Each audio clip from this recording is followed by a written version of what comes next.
passed for only 119 yards before being benched as he was dealing with sore ribs, and the game became just a bit out of reach. Shannon, how much blame does Baker deserve for the Browns' disaster in Pittsburgh? A lot. Skip, they're winning. They're 4-2 in spite of Baker Mayfield because he has not played well. When they can run the football, before Nick Chubb got injured, when they can run the football with Hunt and these other guys, they do extremely well. When they ask Baker Mayfield, okay, Baker, they're stopping our run to drop back and pass, he doesn't do very well. And I don't know what he saw on both of those interceptions, Skip. I rewind it, and I'm trying to look, what did he see? It's terrible.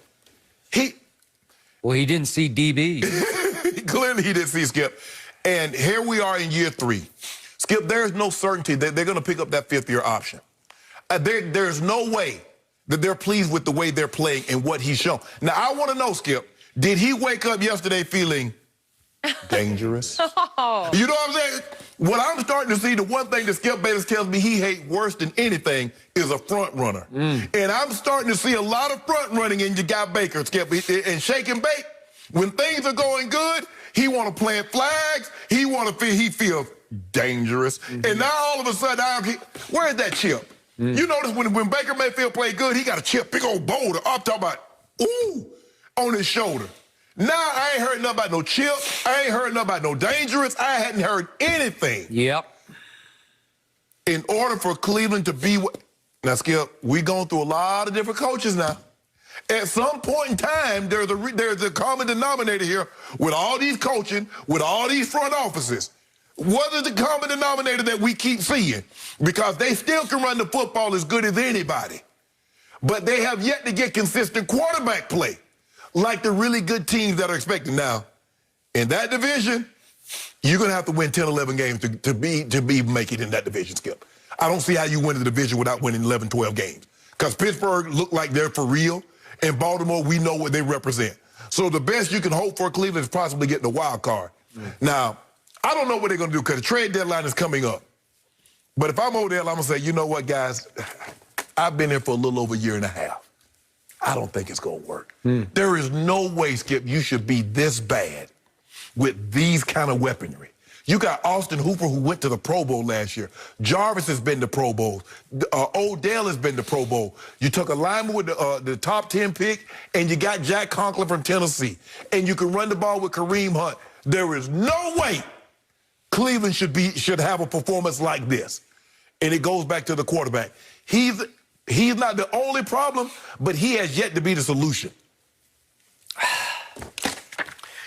I can't disagree with much of what you said, but back to his cracked or bruised ribs, I'll give him a little bit of a pass for those awful passes he threw because I think he was like 50-50 whether he could even play in the game. And so I give him credit. He sucked it up and tried to play, and he simply had the worst QBR in all of football yesterday. He had a 5. So Tom Brady had a 96 scale, 0 to 100. He had a 5. He had a Flacco, huh?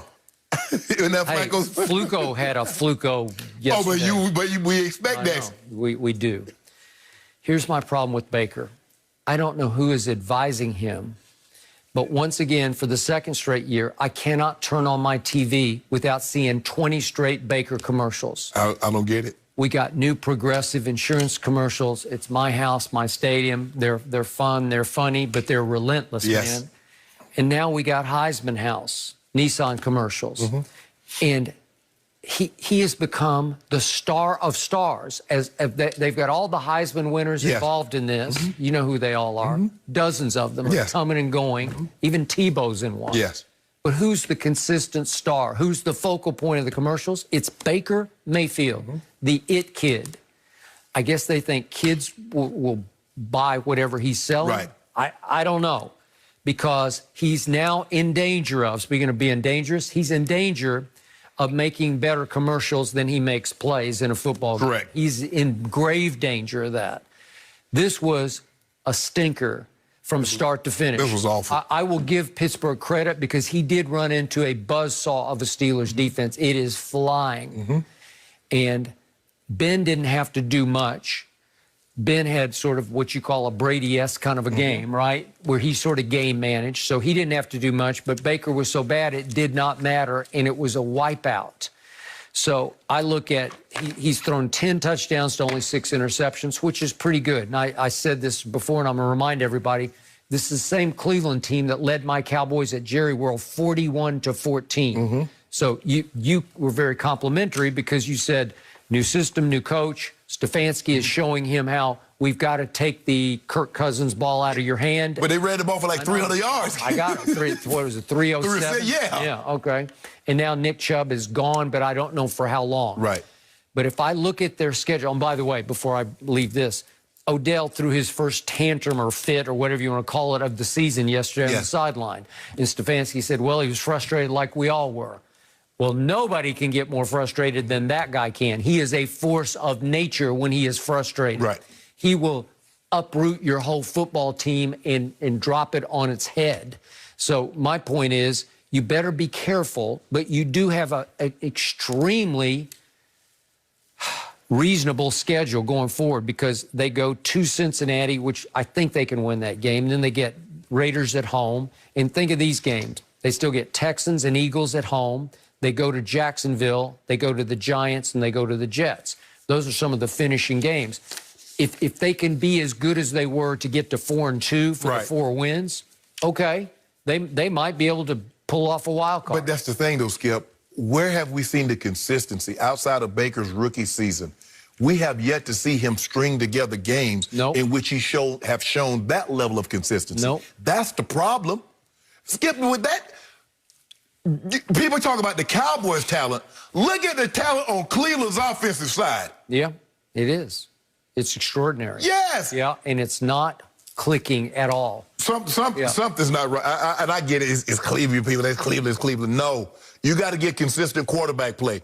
Look at Buffalo.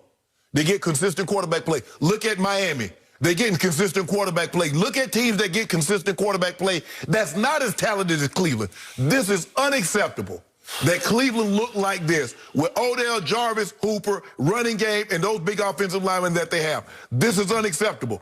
I'm not saying that he's the only reason, but if you're not the reason they're winning, you damn sure can't be the reason they're losing. Somewhere as we're speaking right now, Odell and Jarvis are saying, our boys got to start living up. Yes. Right? Stop making all these commercials with a whole bunch of grocery bags at the door, pulling on the door. Get in the film, open the film room door and steady some tape. Oh, the commercials are not a good look, and there's so many of them. How about this, though, guys? Is it finally Tua time in Miami? We discussed. No mercy.